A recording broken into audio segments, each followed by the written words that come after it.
Part 3. Similar stories, though perhaps not also gothic, were the background of many of those aboard the Beacon Hill. She was a desperate boat for many reasons, as I saw myself when I made my way down the icy dock to join the grumbling assembly of sunken-headed, lonely men who stood before her aging hull, 3 scarred masts and a blackened smokestack looming above,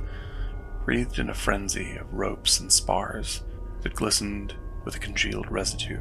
of seal oil.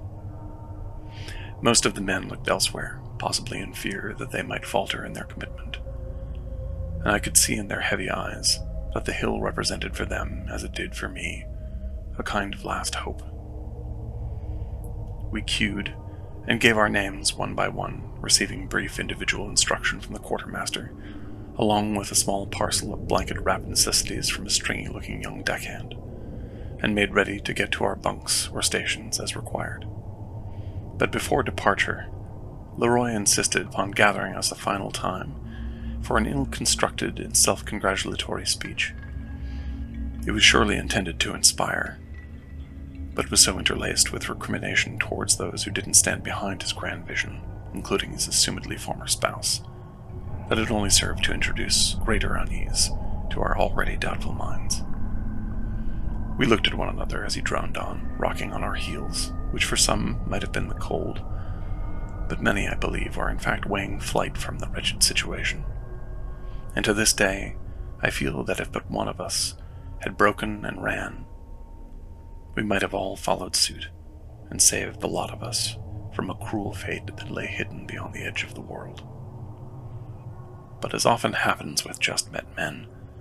no matter the individual awareness of it, we each allowed our instincts, and perhaps our courage, to fail the group,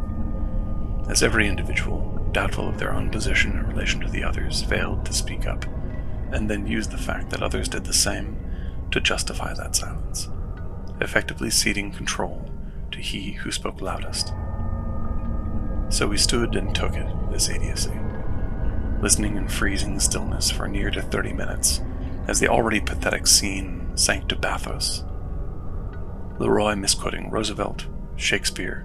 and I believe a pope or two, as we kept our attention fixed dutifully on the red webwork of his nose. It was ridiculous.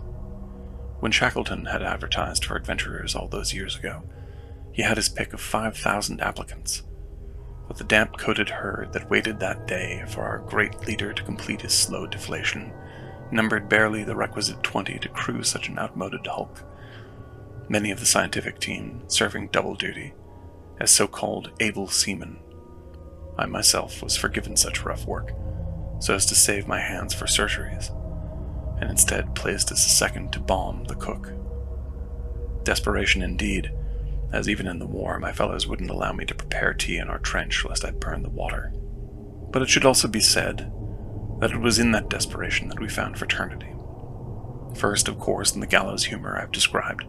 but soon after, in real joy, for once we set sail, that lately unfamiliar feeling began to spread among us with silent surprise, bursting out in sudden gusts of laughing realization. So as the ship picked up speed out of the harbor, and our white November breath was streaming from our grinning mouths, we rejoiced as behind us the ashen smudge of Boston,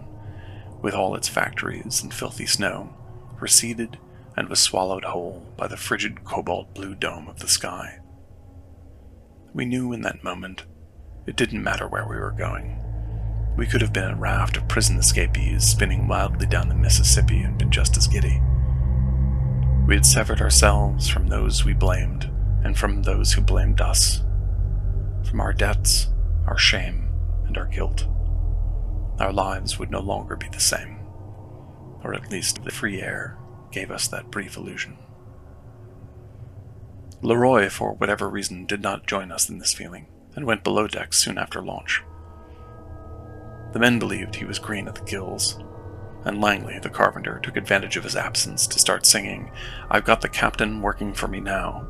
with everyone joining in, a skill I continued to admire in the man as we progressed, this ability to transmute obvious folly into momentary glee. Perhaps in our minds, some of us chose to believe the hill would never make it so far south, that our journey would end in some equatorial paradise, and we would live out our years drinking cheap rum in coconut cups, our captain having finally accepted his true nature. But now, when I think of Leroy's features when he chose to go below, I see in them a sudden, chilling apprehension of the Rubicon we had just crossed. He knew himself better than for which we gave him credit, and I wonder now if he didn't see some private vision of our coming doom. He, like all of us, was just another coward looking for a captain, all terrified to find ourselves in command of our own ship. Ironically, though, it was just this fact that meant Leroy's ego could accept no other rank, and so, though he was no sailor, had no plan, and had even less experience than I aboard such a craft, he still greedily kept that title for himself. Instead, the true master of the boat had been hidden from us in the form of the Hill's nominal first officer, a rough, grey-eyed Welshman by the name of Gorwent, who spoke little, drank much, and accepted his fictional demotion without interest or complaint, his only requirement for employ being full control of the Beacon Hill and all aboard her, with no need to explain himself, the path he drew for us across the depths, or the reason he sought landfall at the bleak and sterile destination that held his, and therefore our, dark objective.